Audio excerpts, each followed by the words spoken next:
गुजरात भी लंबे समय तक आतंक के निशाने पर रहा, निशाने पर रहा, निशाने पर रहा।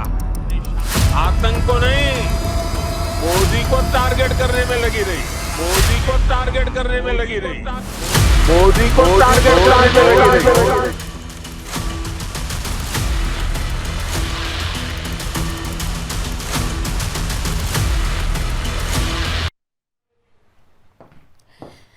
तो क्या आतंकवाद है कांग्रेस का वोट बैंक? नमस्कार, सत्ता का महासंग्राम शुरू हो चुका है और आपके साथ मैं हूं लावनी विनीत। सत्ता का महासंग्राम गुजरात की दहलीज पर पहुंचा और गुजरात में जिस तरीके से इस बार चुनाव की बयार है, कई रंग रूप आकार ले रही है। एक तरफ 27 सालों से भारतीय जनता पार्टी का भेद दुर्ग है, जिसे भेदने के लिए कांग्रेस ताबड़तोड़ तैयारी कर रही है, तो वहीं आम आदमी पार्टी की एंट्री ने, हम हमेशा से कह रहे हैं कि इस चुनाव को बहुत दिलचस्प बना दिया है। लेकिन इन सबके बीच जब भी किसी राज्य के चुनाव होते हैं तो उस चुनाव का सबसे बड़ा हीरो होता है भारतीय जनता पार्टी की तरफ से प्रधानमंत्री का चेहरा। प्रधानमंत्री नरेंद्र मोदी ताबड़तोड़ रैलियां गुजरात में कर रहे हैं और न केवल रैलियां कर रहे हैं बल्कि रैलियों में कांग्रेस को जिस तरह से घेर रहे हैं, कांग्रेस के पेशानी पर बल बढ़ता जा रहा है। इस बार आतंकवाद पर आर या पार की बात कह डाली है प्रधानमंत्री नरेंद्र मोदी ने। जिस तरीके से कांग्रेस को घेरते हुए कहा कि कांग्रेस के लिए तो आतंकवाद ही उनका वोट बैंक है। इतना बड़ा बयान, इतना तीखा प्रहार, जिस पर किस तरीके से कांग्रेस जवाब देती हुई नजर आती है। कांग्रेस बौखलाहट में अब प्रधानमंत्री को ही आड़े हाथों लेते हुए एक बार फिर से उनके लिए कुछ ऐसा बोल जाती है जिससे राजनीतिक पंडित ये कहने लगे हैं कि कहीं ऐसा तो नहीं कि कांग्रेस ने अपने लिए सेल्फ गोल कर लिया है। तो सत्ता के इस महासंग्राम में गुजरात में 1 तारीख को पहले चरण का चुनाव होना है और इससे पहले जिस तरीके का रण सामने आया है, यह भीषण रण किसकी तरफ जाता हुआ नजर आ रहा है, आज इसी पर करेंगे खुलकर बहस। हमारे साथ गुजरात से जुड़ेंगे भारतीय जनता पार्टी और कांग्रेस और राजनीतिक विश्लेषक, और इसके साथ ही साथ हमारे साथ आपकी राय भी होगी। लेकिन चलिए सबसे पहले आपको दिखाते हैं हमारी वो रिपोर्ट जिसमें पूछा जा रहा है कि क्या वाकई आतंकवाद ही कांग्रेस का है वोट बैंक। लेकिन हमारा गुजरात भी लंबे समय तक आतंक के निशाने पर रहा, निशाने पर रहा, निशाने पर रहा। आतंक को नहीं, मोदी को टारगेट करने में लगी रही, मोदी को टारगेट करने में लगी रही, मोदी को टारगेट करने में लगी रही। गुजरात में सत्ता का महासंग्राम अपने चरम पर पहुंच चुका है। सियासी रण में सभी पार्टियों ने आरोप और बयान रूपी अस्त्रों से विपक्षियों को धराशाही करने का प्रण ले रखा है, जिसके चलते एक के बाद एक बयान और आरोप सामने आ रहे हैं। कुछ आरोप तो ऐसे भी सामने आ रहे हैं जो किसी समय में सत्य भी हुआ करते थे। ऐसा ही एक आरोप पीएम मोदी ने कांग्रेस पर लगाया। दरअसल पीएम मोदी ने खेड़ा में रविवार को जनता को संबोधित किया। अपने संबोधन में पीएम मोदी ने कांग्रेस और नई पार्टियों पर आतंक समर्थन का आरोप लगाया। पीएम मोदी ने इसके साथ ही ये भी आरोप लगाया कि जब कांग्रेस के नेतृत्व वाला यूपीए शासन था, तब देश में आतंकवाद अपने चरम पर था।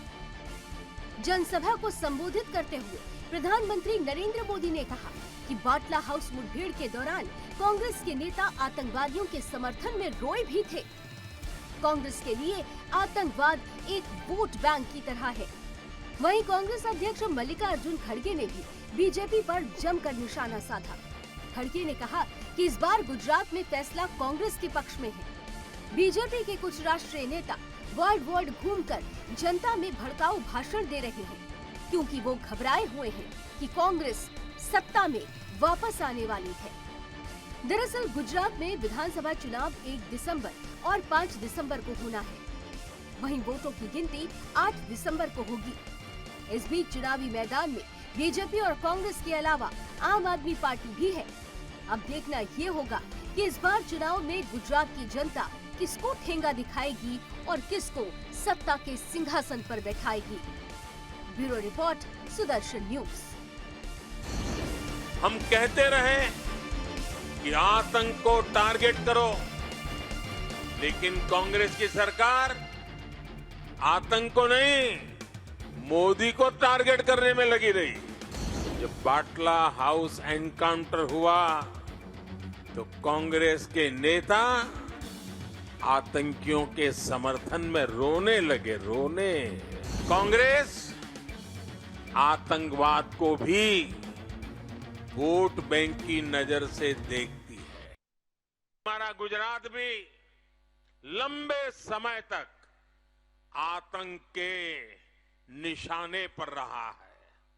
सूरत हो, अहमदाबाद हो, इन शहरों में सीरियल बम धमाकों में बहुत से गुजरात के मेरे भाई बहन मारे गए थे। कुछ महीने पहले अहमदाबाद कोर्ट ने इन गुनहगारों को गंभीर सजा दी है। गुजरात चाहता था कि आतंक का ये खेल खत्म होना चाहिए। भाजपा सरकार ने यहां गुजरात में आतंक के स्लीपर सेल पर बड़ी बारीकी से कार्रवाई की। यहां हम गुजरात में आतंकियों को पकड़ते थे, उन पर कार्रवाई करते थे, लेकिन साथियों, कोई भूल नहीं सकता कि कैसे तब दिल्ली में बैठी कांग्रेस सरकार आतंकियों को छुड़ाने में अपनी पूरी ताकत लगा देती थी। हम कहते रहे कि आतंक को टारगेट करो, लेकिन कांग्रेस की सरकार आतंक को नहीं, मोदी को टारगेट करने में लगी रही। जब बाटला हाउस एनकाउंटर हुआ तो कांग्रेस के नेता आतंकियों के समर्थन में रोने लगे, रोने। कांग्रेस आतंकवाद को भी वोट बैंक की नजर से देखती है, तुष्टीकरण की दृष्टि से देखती है। चंद लोग बार बार उन्हीं का नाम लेकर कांग्रेस पे अटैक करने की कोशिश करते हैं और आज मुझे पता चला कि इस चुनाव में गुजरात की जनता कांग्रेस के फेवर में निर्णय ले रही है, इसका अंदाजा बीजेपी को लगा है। इसीलिए तो बीजेपी के नेता वार्ड वार्ड फिर रहे, राष्ट्रीय नेता। मैं किसी अगर गुजरात का इलेक्शन में सहज है, यहाँ के प्रदेश प्रेसिडेंट, यहाँ के सीए, चीफ मिनिस्टर और भी नेता घूमते हैं तो मुझे मालूम नहीं। और 27 साल के बाद आपको ये जरूरी हो रहा है कि खुद prime minister, home minister, 4-5 chief ministers ये सब आकर यहाँ भड़काऊ भाषण देकर लोगों को गुमराह कर रहे। क्या जरूरत पड़ी? कुछ ना कुछ होगा ना। जब आदमी में डर पैदा होता है तो नेचुरली इसको कैसा संभालना, इसके लिए हर जगह आज डर होता है तो नेचुरली ऐसे आरोप लगाए जाते हैं। लेकिन भारतीय जनता पार्टी की तरफ से प्रधानमंत्री ने जिस तरीके से प्रचार में धार दी है और इस धार में जो बयान दिया है, जो आरोप लगाया गया है कि आतंकवाद में दरअसल कांग्रेस को वोट बैंक दिखता है, कहीं ना कहीं से कांग्रेस के लिए अगर बीते इतिहास को उठाकर देखा जाए तो कुछ बातें सही फिट होती हैं। कुछ बातों को लेकर गुजरात चुनाव में इस बार दंगल भी जबरदस्त हो रहा है। तो किस तरीके से इस बयान का बड़ा असर होगा, आइए चर्चा की शुरुआत करते हैं। सीधे गुजरात से हमारे साथ साथ आज के तीनों मेहमान जुड़ रहे हैं। अतिथियों का स्वागत करती हूं।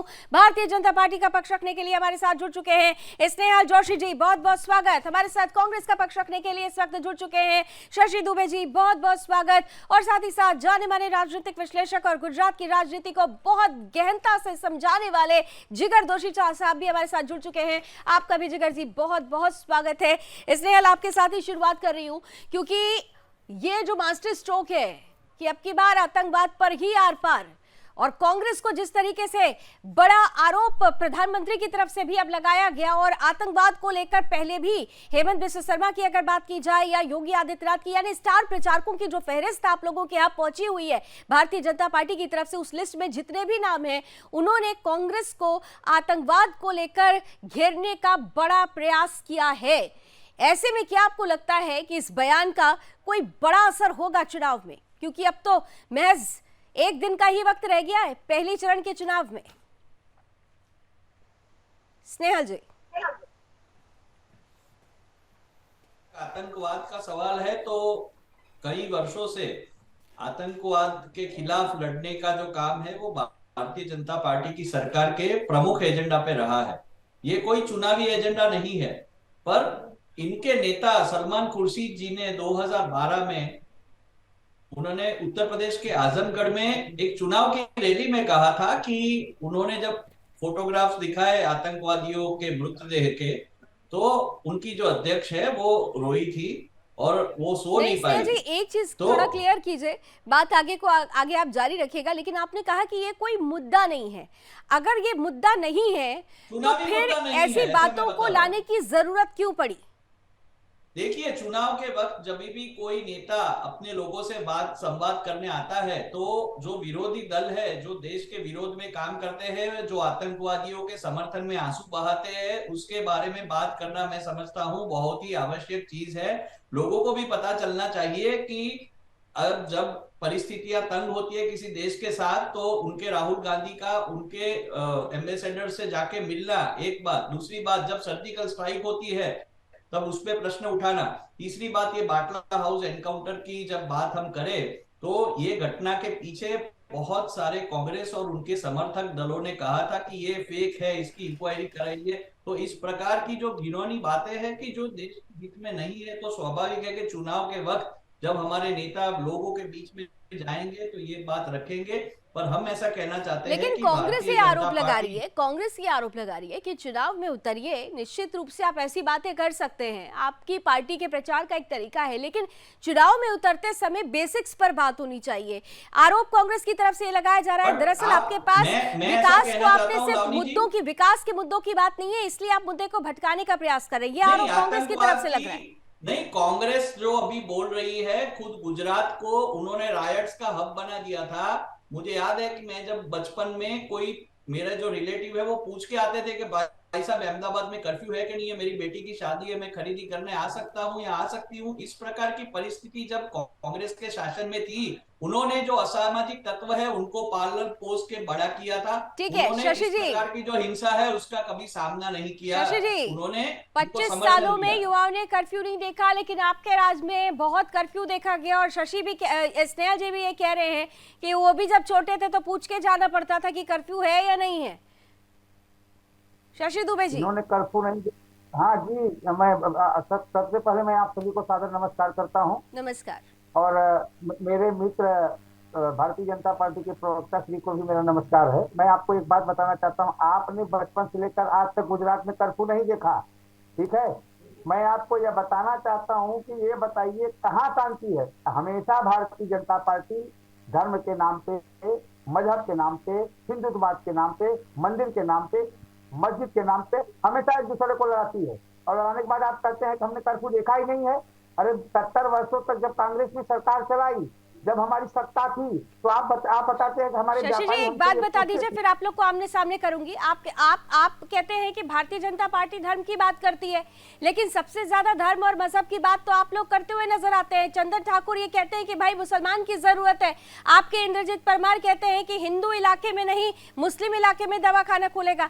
तो धर्म और मजहब की बात तो आप लोग करने लगते हैं ना। भारत जोड़ो यात्रा में पाकिस्तान जिंदाबाद के नारे लग जाते हैं, लेकिन उस पर कोई प्रतिक्रिया नहीं आती। तो एक धर्म विशेष को संतुष्ट करने के लिए तो ये प्रतिक्रियाएं दी जाती है ना। वो भारतीय जनता पार्टी के पले हुए लोग हैं जो कि राहुल गांधी जी की यात्रा में पाकिस्तान जिंदाबाद का नारा लगाते हैं।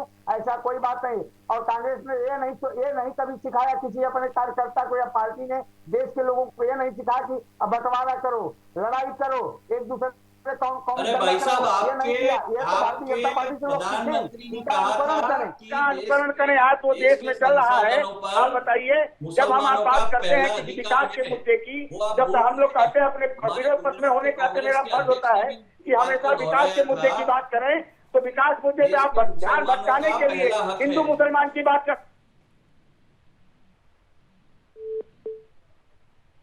आप सहमत नहीं होते मित्र। मैं तो कह रहा हूँ उस बातों पे ध्यान दिया जाए। और कांग्रेस दंगा कभी नहीं करती और कांग्रेस ने कभी नहीं कहा कि मेरा वोट बैंक है। कांग्रेस ने ये कहा है नहीं, तो बताइए ना फिर, कांग्रेस अगर कहती है कि मेरा वोट बैंक नहीं है, अगर मुस्लिम वोट बैंक को आप कहते हैं कि मेरा वोट बैंक नहीं है, तो फिर आपके नेता क्यों कहते हैं कि मुसलमानों को मुसलमान पार्टी की जरूरत है और कांग्रेस पार्टी मुसलमानों को सुरक्षित रख सकती है? आप क्यों कहते हैं, आपके इंद्रजीत परमार क्यों कहते हैं कि भाई जब कांग्रेस पार्टी की सरकार बनेगी तो हिंदू इलाके में नहीं मुस्लिम इलाके में दवाखाना खुलेगा? ये इसका क्या मतलब है? मतलब बता दीजिए फिर। उन्होंने यह नहीं कहा, लेकिन भारतीय जनता पार्टी के सोशल मीडिया के लोगों द्वारा तोड़ मरोड़ के वो शब्दों का प्रयोग किया गया है। हमारी पार्टी के नेताओं ने नहीं कहा है। कांग्रेस के लोग ऐसा नहीं करते। कांग्रेस के लोग ये कहते हैं हिंदू मुस्लिम सिख ईसाई धनी ऐसी है, लेकिन इतना कहना होगा करने के लिए। अरे सर, आप हिंदू की जब आप बात करते हैं ना शशि दुबे, हिंदू की जब आप लोग बात करने लगते हैं तो पीछे बहुत बड़ा सा क्वेश्चन मार्क लग जाता है, क्योंकि इसी हिंदू को आप लोगों ने इस तरह से अपमानित किया कि उनके आराध्य प्रभु श्री राम के अस्तित्व पर ही सवाल खड़े कर दिया था। इसलिए हिंदू मत करिए। हिंदू आतंकवाद की जो गलत थ्योरी गढ़ने की कोशिश की गई थी ना, वो आपके लीडर्स ने ही की थी। इसलिए हिंदू मत करिए। ये जो भाईचारे का आप सो कॉल्ड जो सेक्युलरिज्म की झंडा बरदारी आप करने लगते हैं जब चुनाव आता है, लेकिन पीछे इतिहास को भी देख लीजिए। चलिए, आपकी बात का जवाब स्नेहल जी भी देंगे। स्नेहल जी जवाब दे लीजिए, फिर मैं जिगर जी के पास जाऊंगी। मैं ऐसा कहना चाहता हूं लावनी जी की आज स्पष्ट रूप से उनके जो नेता यहाँ पर मीटिंग्स में खुलेआम जो आपने बयान दिए वो भी दिए। उनके अध्यक्ष ने भी कहा था कि हमारे देश के संसाधनों पर लघुमती का ही मतलब मुसलमानों का पहला हक है। इस प्रकार के खुलेआम बयान करने वाली कांग्रेस पार्टी जो वोट बैंक की राजनीति के अलावा कुछ नहीं कर सकती, वो उनके जो प्रवक्ता यहाँ आपकी चैनल पे बैठे हैं उनके पास भी ये स्पष्टता करने को एक शब्द भी नहीं है। और मैं खास फिर से कहना चाहता हूं कि बाटला हाउस एनकाउंटर के ऊपर आंसू बहाने वाले लोगों को इस देश के लोग क्या कहेंगे, हम सबको पता है उनकी मानसिकता क्या है। टुकड़े भारत तेरे टुकड़े होंगे इंशाअल्लाह इंशाअल्लाह ऐसे कहने वाले लोगों के साथ उनके राहुल गांधी जी दूसरे दिन जाके फोटो खिंचवाते हैं, उनका समर्थन करते हैं। तो इस प्रकार की मानसिकता का जवाब जो है वो गुजरात की जनता ने सालों से इनको दिया है और इस बार भी मुझे यकीन है कि गुजरात की जनता इन्हें करारा जवाब देगी और इस प्रकार की देशद्रोही और देश को विभाजन करने की मानसिकता अपने वोटों के लिए वो भारतीय जनता पार्टी का समर्थन करेगी और इनको करारा जवाब मिलेगा इस बार। शशि जी काउंटर कीजिए। मैं तो कर रहे हैं, मैं ये बताना चाहता हूँ आपके चैनल के माध्यम से, अगर मुसलमान हिंदुस्तान के अंदर है तो क्या उसका हिंदुस्तान में रहने का अधिकार नहीं है? अगर नहीं है तो सच्ची प्रधानमंत्री जी सारे देश के मुसलमानों को बाहर कर दें, भेज दें उनको। कर सकते हैं? नहीं कर सकते। आप खाली की बात करते हैं, आप मुसलमान हिंदू को लड़ाने की बात करते हैं। यूपी की बात आएगी तो ठाकुरों ब्राह्मणों को लड़ाते हैं, ब्राह्मणों यादवों को लड़ाते हैं। खाली आपने लड़ाने का काम किया है, आपने साथ में लेके चलने का काम नहीं किया है। समझ रहे हैं? अगर आप साथ में लेके चलने का काम करते तो आज ये दिन नहीं आता। भारत के यशस्वी प्रधानमंत्री कहे जाने वाले आदरणीय नरेंद्र मोदी जी, मैं कहना चाहता हूँ कल उनका सूरत में रोड शो था और 35 किलोमीटर का रोड शो था। मैंने देखा किस तरह से जनता ने उनका अभिवादन किया है। 10 विधानसभाओं में उन्होंने घूमा है। मैंने देखा पूरे तहकीकात में खुद जाके करके आया हूँ। शशि जी, अगर आप इतना साथ लेकर चल रहे थे, शशि जी अगर आप लोग इतना साथ लेकर चल रहे थे तो 27 सालों में आपका टर्न ही नहीं आया। 27 सालों में आप इतना साथ लेकर अगर चले होते तो 27 सालों का यह अभेद दुर्ग नहीं होता, जिसके दम पर भारतीय जनता पार्टी आज एक बार फिर से कह रही है कि हम वापस आ रहे हैं क्योंकि हम साथ लेके चले। जिगर दोषी जी, आपके पास आती हूँ। ठीक है शशि जी और स्नेहा जी, दोबारा आप लोगों को आमने सामने आने का मौका दूंगी, लेकिन जिगर दोषी जी के पास अब जाती हूँ। जिगर जी, अब की बार क्या लगता है, आतंकवाद पर आर पार? जी बिल्कुल, देखिए आतंकवाद एक मुद्दा जरूर है। मेरी आवाज आ रही है आपको? विधायकों की खरीद फरोख्त करती है, ठीक है शशि जी, पैसे खर्चा करती है। आज मेरे ही पार्टी के पुराने जो मित्र हैं, आज इनके यहाँ 40% इनके यहाँ चले गए हैं। अच्छा ठीक है शशि जी, आ रही हूँ मैं आपके पास, आ रही हूँ। स्नेहल जी जवाब देंगे। अब जिगर दोषी जी को भी सुन लीजिए, वो पॉलिटिकल एक्सपर्ट है। शशि जी वो पॉलिटिकल एक्सपर्ट है, उनको सुन लीजिए जरा। जिगर जी कंटिन्यू कीजिए। जी बिल्कुल बिल्कुल, मेरे ख्याल से शशि जी अगर सुने बात तो मैं थोड़े आगे अपनी बात रखूं। मुझे लगता है कि शायद शशि जी को उस चोट पर दरअसल वार कर दिया गया है जो वाकई अब ना तो उगलते बनता है ना निगलते बनता है। कांग्रेस के प्रवक्ताओं की भी कुछ सीमाएं हो जाती है। अब क्या करें, डिफेंड तो करना पड़ेगा ना कुछ मुद्दों पर, इसीलिए शायद ऐसा लगता है कि वो समझ नहीं पाते हैं, ना उगल सकते हैं ना निगल सकते हैं। जिगर जी बिल्कुल, जी देखिए आपने जो बात बताई ना, उसके ऊपर एक बहुत सटीक बात है जो हमेशा कई डिबेट में मैं बोलता हूँ कि अतीत है वो हमेशा इंसान को परेशान करता है। तो अतीत में लोगों ने जो भी गलतियां की, कांग्रेस पार्टी के लोगों ने की है, तो उस वजह से डेफिनेटली ये उनको कहीं ना कहीं सुनना पड़ता है। और हिंदुत्व के मुद्दे पर या आतंकवाद के मुद्दे पर बीजेपी का हमेशा एक मुखर स्वरूप रहा है या मुखर बात रही है। मेरे ख्याल से ये गुजरात इलेक्शन के संदर्भ में अगर हम देखें तो आतंकवाद का जो मुद्दा है वो गुजरात इलेक्शन में इतना हावी नहीं होगा, ये भी मैं बिल्कुल मानकर चल रहा हूँ, बिल्कुल, क्योंकि बेसिक्स की बातें चल रही है आज की तारीख में। और वोटर्स को ये सारे जो मुद्दे हैं वो जब नेशनल लेवल का इलेक्शन सेंट्रल गवर्नमेंट का होता है तभी ये सारे मुद्दे ज्यादा उनको जिसे कहते हैं कि एक मन में उतरते हैं और वही बातों पर चर्चा होती है पूरे लेकिन देश जिगर जी की आप इस बात से तो शांति और सहमत होंगे ना, जिगर जी लेकिन आप इस बात से तो सहमत होंगे ना कि बीते अगर हम दूसरे राज्यों के भी विधानसभा चुनावों को अगर उठाकर देख लें तो जब कभी भी विधानसभा चुनाव करीब आते गए और राष्ट्रवाद के मुद्दे को, आतंकवाद के मुद्दे को ऊपर उठाया गया तो उसका कहीं ना कहीं से इम्पैक्ट जरूर वोट्स पर पड़ा है, वोटर्स पर पड़ा है। तो क्या नहीं लगता कि इस बार भी इसका एक प्रभाव पड़ सकता है? जी बिल्कुल, देखिए राष्ट्रवाद, आतंकवाद या ये जो बड़े मुद्दे हैं ना, उसका एक इम्पैक्ट जरूर पड़ता है, पर वो इम्पैक्ट किस तरीके से पड़ता है वो मैं आपको बताता हूँ। जब कोई भी राज्य का इलेक्शन होता है तो ये सारे मुद्दे लोगों के जहन में, लोगों के माइंड में जरूर होते हैं। और ये मुद्दे जब उनके माइंड में होते हैं तब वो जानते हैं कि इनके अलावा जो हमारे बेसिक या जो लोकल मुद्दे हैं वो कौन से है। ये मुद्दों को लेकर वो बिल्कुल भली बात आश्वस्त होते हैं कि कौन सी पार्टी, क्योंकि वोटर्स को बिल्कुल ये स्पष्ट पता होता है, हम चाहे यहाँ पर कितनी भी बहस कर ले, वोटर को पता है कि मेरे लिए कौन सी पार्टी क्या कर सकती है और कौन से मुद्दे पर उनका क्या स्टैंड है। क्योंकि सोशल मीडिया की ताकत इतनी है आज की तारीख में कि लोगों को बिल्कुल पता है कि क्या क्या कौन किस तरीके से काम कर रहे हैं, कौन सही झूठे क्या वादे कर रहे नहीं कर रहे। तो मेरे ख्याल से ये सारे मुद्दे हमेशा लोगों के मन में रहते हैं। अब जैसे एक भावनात्मक मुद्दा हिंदुत्व की बात हमेशा हम करते हैं कि बीजेपी हमेशा मुखर रहती है। अब आज की तारीख में ये इलेक्शन में आप देखें तो हिंदुत्व का मुद्दा पिछले 20 सालों से बीजेपी हमेशा बोलती आई है। आज की तारीख में हो ऐसा चुका है कि हिंदुत्व का मुद्दा लोगों के मन में है पर वो वोटिंग के रिफ्लेक्शन में नहीं है। तो ये एक ऐसी बात है जहां पर लोगों को रिमाइंडर कॉल मिलता है बीजेपी की तरफ से कि हाँ, हम विकास के साथ हिंदुत्व भी लेके चल रहे हैं। अब कांग्रेस को दिक्कत ये आती है कि कांग्रेस को, जैसे अभी आपने बताया कि कांग्रेस के हाथ कहीं बंद जाते हैं, क्योंकि पहले के समय में कहीं ना कहीं जो गलतियां हुई है अब उसका जवाब वो कैसे दे, क्योंकि वो हो चुकी है। अब उसके ऊपर उनको सिर्फ इतना जरूर करना चाहिए मेरे ख्याल से कि आतंकवाद के मुद्दे पर या राष्ट्रवाद के मुद्दे पर देश को, और देश के जो प्रधानमंत्री है, किसी पार्टी के नहीं, देश के जो प्रधानमंत्री है, देश की जो सरकार है, उसको साथ देना चाहिए। मेरे ख्याल से तभी इस चीज का हल आएगा।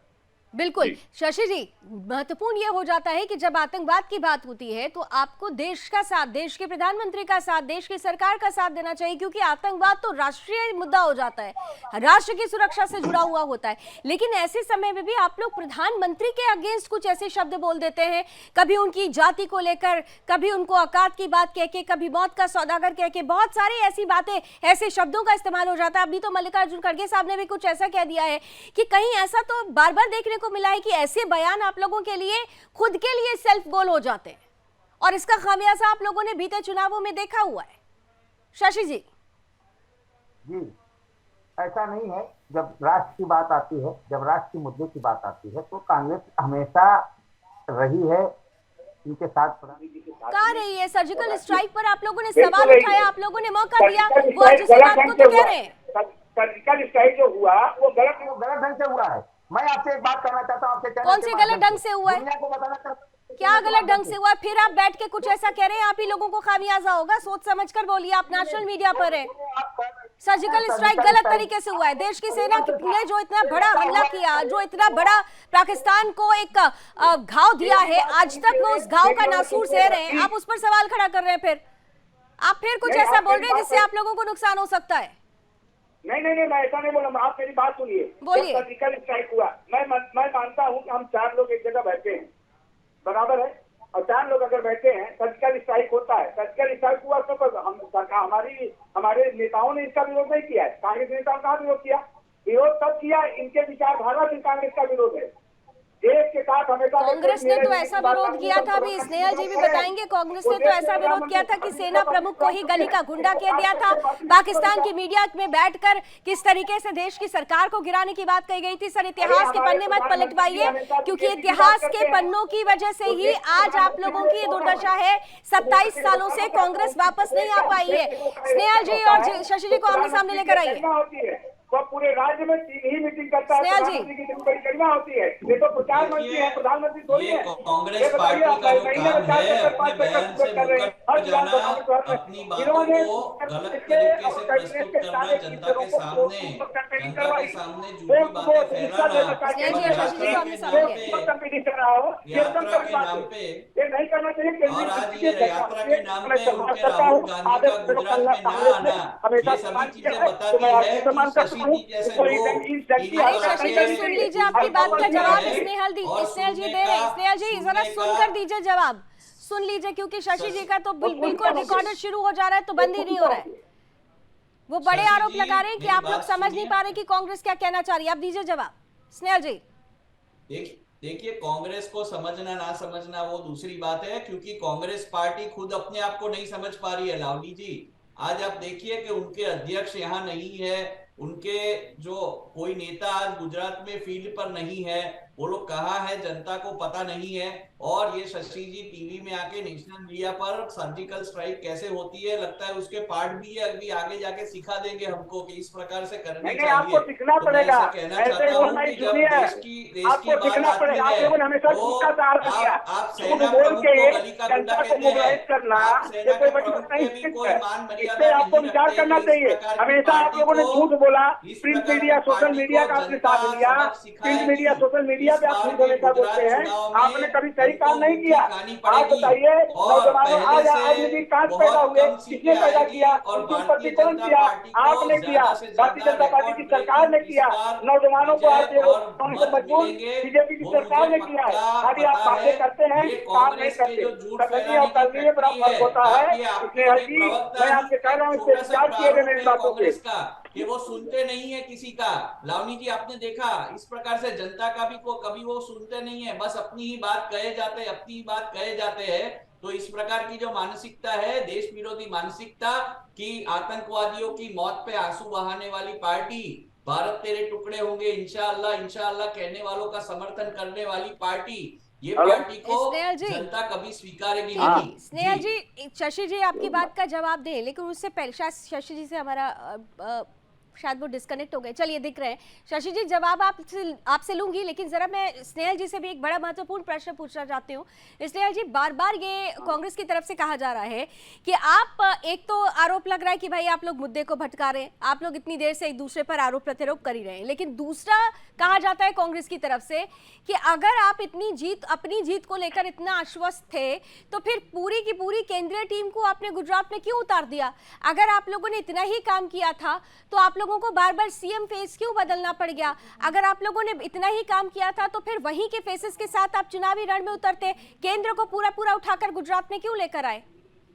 स्नेहल जी, देखिए, सबसे पहली बात लावनी जी मैं कहना चाहता हूं कि आज भारतीय जनता पार्टी को लोगों का समर्थन मिला है। पिछले चुनाव में भी हमने देखा था कि हर एक जाति धर्म समुदाय के लोगों ने भारतीय जनता पार्टी के प्रतिनिधियों को चुना है, और काफी सारे राज्यों में हमारे मुख्यमंत्री है। दूसरी बात की ये लोग प्रश्न उठाते हैं कि भाई ये प्रधानमंत्री यहाँ क्यों आते हैं, ये अमित शाह जी यहाँ क्यों आते हैं। तो मैं कहना चाहता हूं कि हमारे प्रधानमंत्री जो है वो प्रधान सेवक है, और एक सेवक होने के नाते उनका फर्ज है कि जब भी जनता को उनकी जरूरत हो तो जनता के साथ खड़े रहे, और चुनाव के समय पे जनता के सामने आकर उन्होंने जो काम किए हैं इतने सालों में ठीक है उसका शशि लेखा जी, जोखा तो भी जनता के लिए है, इसलिए और जनता के के समक्ष साथ जाते रहे। हैं। दूसरी आप राहुल जनता जी के एक लिए कर रहे हैं बहुत तो भी क्यों नहीं महत्वपूर्ण यहाँ पे बात राहुल है, गांधी आते हैं बार बार? बहुत शशि जी महत्वपूर्ण बात है कि उनके राहुल गांधी को देखिए वो यात्रा लेके चले, एक बार आए हैं, एक बार आए नहीं हैं तो राहुल गांधी यहाँ पर। भारत जोड़ो यात्रा के दौरान गुजरात और हिमाचल नहीं आता क्या? भारत जोड़ो यात्रा में गुजरात और हिमाचल नहीं आता?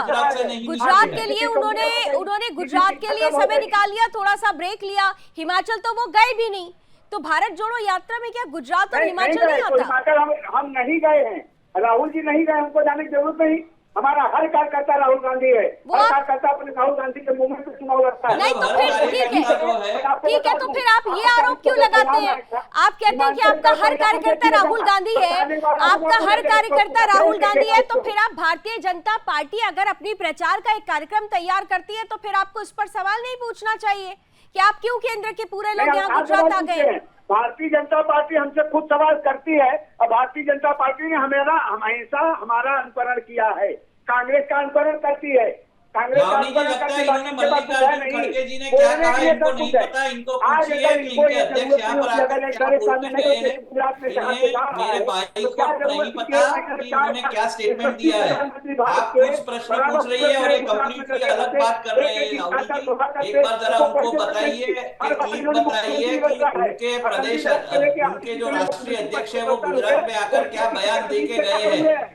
शशि जी स्नेहल जी भी आपसे पूछ रहे हैं, अगर आप सुन रहे हो, राष्ट्रीय अध्यक्ष पहुंचे हुए थे ना वहां पर, मल्लिकार्जुन खड़गे साहब वहां पहुंचे हुए थे, उन्होंने क्या कुछ कहा है ये तो आपको पता होगा ना, क्या कहा है वो पूछ रहे हैं स्नेहल जी, अगर आप बता दें तो।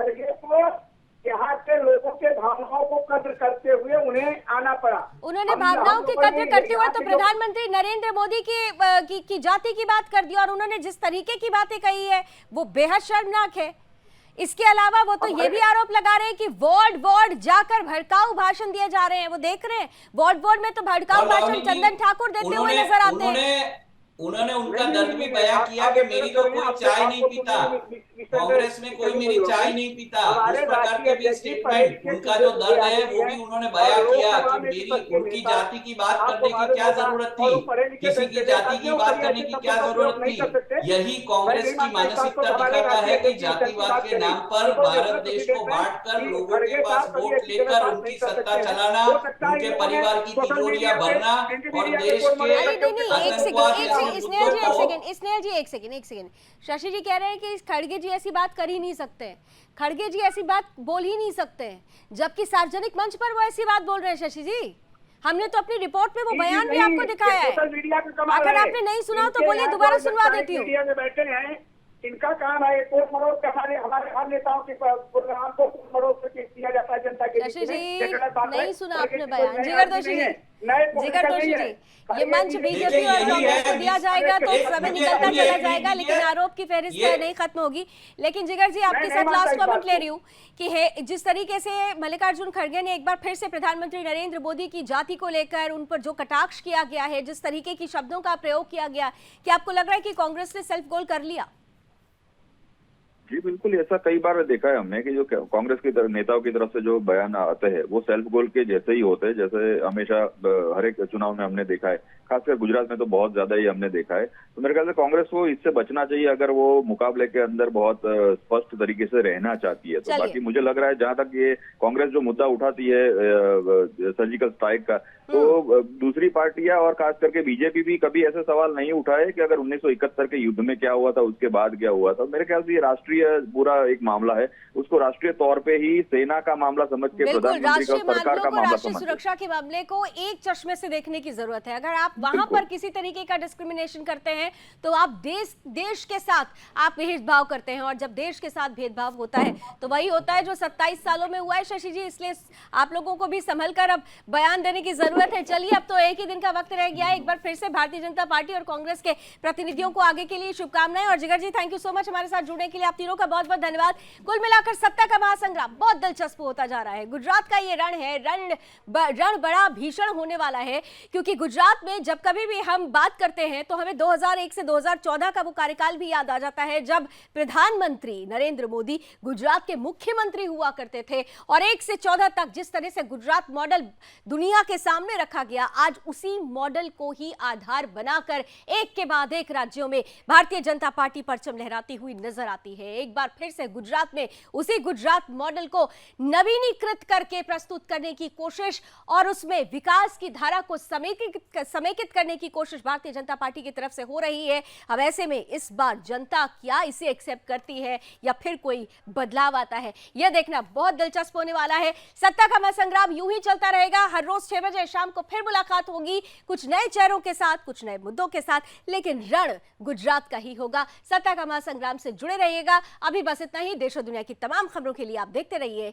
सुदर्शन न्यूज। जय हिंद। लेकिन हमारा गुजरात भी लंबे समय तक आतंक के निशाने पर रहा, निशाने पर रहा, निशाने पर रहा। आतंक को नहीं, मोदी को टारगेट करने में लगी रही, मोदी को टारगेट करने में लगी रही, मोदी को टारगेट करने में लगी रही।